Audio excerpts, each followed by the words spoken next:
இயேசுவில் எனக்கு மிகவும் பிரியமான மாதா தொலைக்காட்சி நேயர்களே, தினம் ஒரு திருப்பாடல் என்கிற இந்த நிகழ்வு வாயிலாக உங்களை சந்திப்பதிலும், இன்றைய நாளின் திருப்பாடலான திருப்பாடல் 119 ஆண்டவருடைய திருச்சட்டத்தின் மீது நான் எத்துணை பற்று கொண்டுள்ளேன் என்கிற தலைப்பின் கீழாக சிந்திப்பதிலும் தியானிப்பதிலும் மிகுந்த மகிழ்ச்சி அடைகிறேன்.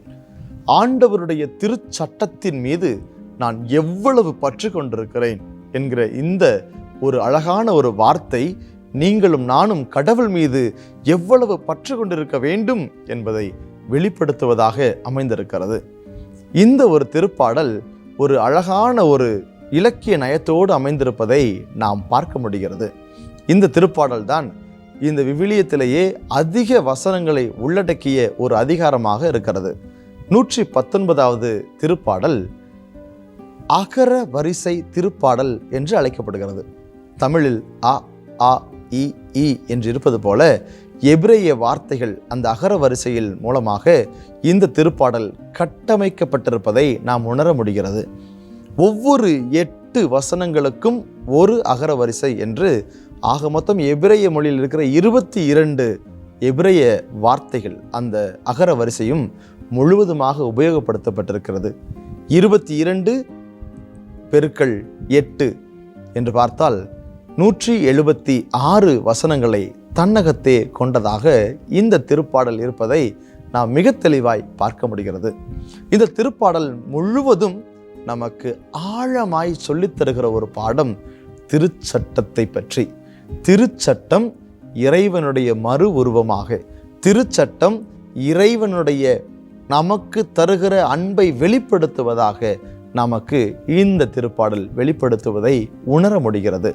அன்புக்குரியவர்களே, இந்த திருப்பாடலை வாசிக்கிற பொழுது திருச்சட்டத்தின் மீது நீங்களும் நானும் கொண்டிருக்கிற அந்த பற்ற ஆர்வத்தின் மூலமாய் இறைவன் மீது கொண்டிருக்கிற அன்பை வெளிப்படுத்திவிட முடியும் என்பதையும், திருச்சட்டம் இறைவன் நம்மீது கொண்டிருக்கிற அன்பினால் நம்மோடு இருக்க வேண்டும் என்கிற ஒரு ஆர்வத்தை வெளிப்படுத்துவதாகவும், திருச்சட்டம் இறைவனுடைய திருவுளம் என்ன என்பதை நமக்கு சுட்டி காட்டுவதாகவும், திருச்சட்டத்தை பின்பற்றுவோர் இறைவனை பின்பற்றுகின்றனர் என்கிற ஒரு ஆழமான கருத்தை வெளிப்படுத்துவதாகவும், இந்த 176 வசனங்களை தன்னகத்தே கொண்டிருக்கிற 119ஆம் திருப்பாடல் மிக தெளிவாய் ஆழமாய் கருத்தாளத்திலே நமக்கு எடுத்துரைக்கிறது என்பதை மறந்துவிட முடியாது.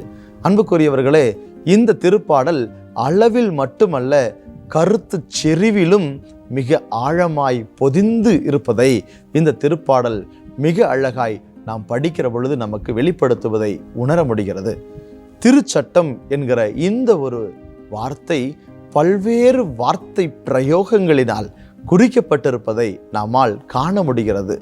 திருச்சட்டம் என்றும், நெறிமுறைகள் என்றும், நியமங்கள் என்றும், ஆண்டவரது வழி என்றும், வாக்கு என்றும், அறநெறிகள் என்றும், நெறிமுறைகள் என்றும், இன்னும் பல்வேறு வார்த்தைகள் மூலமாய் இந்த திருச்சட்டம் என்கிற வார்த்தை மீண்டும் மீண்டுமாய் குறிக்கப்பட்டு கொண்டே இருப்பதை நாம் இந்த திருப்பாடலில் காண முடிகிறது. ஆண்டவருடைய கட்டளைகள் இதில் நமக்கு வெளிப்படுத்தப்படுகின்றன.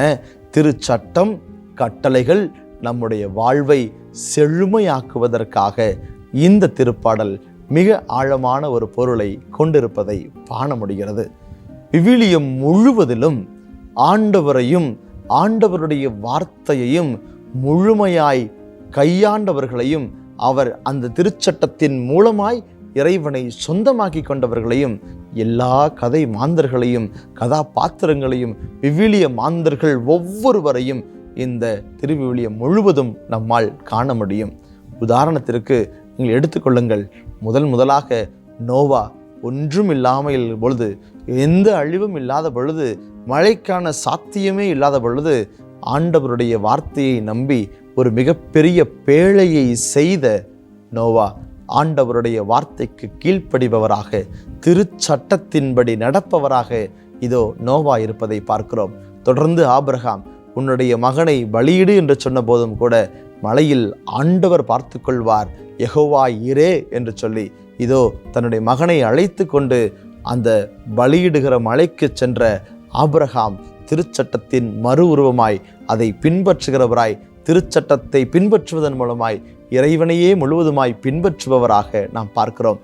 தொடர்ந்து வருகிற மிகப்பெரிய தலைவர்கள் எல்லாம், மோயிசனாகட்டும், யோசுவாவாகட்டும், தானியேல் ஆகட்டும், தாவீது ஆகட்டும், ஏன் புதிய ஏற்பாட்டில் அன்னை மரியாளும் சூசை தந்தையும் இருவரும் இணைந்து வாழ்கிற அந்த குடும்பம் கூட திருச்சட்டத்தினுடைய வெளிப்பாடு என்பதை உணர முடிகிறது. எல்லாவற்றிற்கும் உச்சமாய் ஆண்டவர் இயேசு கிறிஸ்து உம் திருவுளத்தை நிறைவேற்றுவதே எனது உணவு என்று சொல்லி இறை திருவுளத்தை, திருச்சட்டத்தை முழுவதுமாக கீழ்ப்படிந்தவராக, தந்தை கடவுளுக்கு தன்னையே ஒப்பு கொடுத்த ஒரு தூய மகனாக ஆண்டவர் இயேசு கிறிஸ்து நம்முடைய இரட்சகராக, நம்முடைய மீட்பராக திகழ்ந்தார் என்பதற்கு நான் ஒரு விளக்கமும் உங்களுக்கு கொடுக்க வேண்டியது இல்லை என்பதை நீங்கள் நன்றாக உணர்ந்திருக்கிறீர்கள். நினைத்து பாருங்கள் அன்புக்குரியவர்களே, இதோ திருச்சட்டத்தை நாம் கடைபிடிப்பதன் மூலமாய் இறை திருவுளத்தை கடைபிடிக்கிறோம். திருச்சட்டத்தை நேசிப்பதன் மூலமாய் நாம் இறைவனை நேசிக்கிறோம். திருச்சட்டத்தை வாசிப்பதன் மூலமாய் இறை திருவுளத்தை அறிந்து கொள்கிறோம்.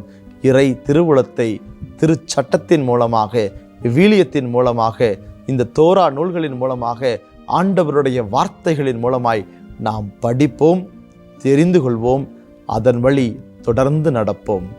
செபிப்போம். எங்களை எந்நாளும் நேசித்து காத்து வழிநடத்தி வருகிற தாயும் தந்தையுமான இறைவா, உம்மை போற்றுகிறோம். திருச்சட்டத்தை எங்களுக்கு தந்து அதன் மூலமாய் உம்முடைய வழியில் நாங்கள் நடக்கவும், உம்மை இன்னும் அதிகமாய் அன்பு செய்யவும், உம் அன்பை உணர்ந்து கொள்ளவும் வழிவகை செய்திட நன்றி சொல்லுகிற இந்த வேளையில் தொடர்ந்து நாங்கள் உம்முடைய திருச்சட்டத்தின்படி நடக்க வழிவகை செய்வீராக. எங்கள் மீட்பரும் ஆண்டவருமாகிய கிறிஸ்து வழியாக உம்மை மன்றாடுகின்றோம். ஆமேன்.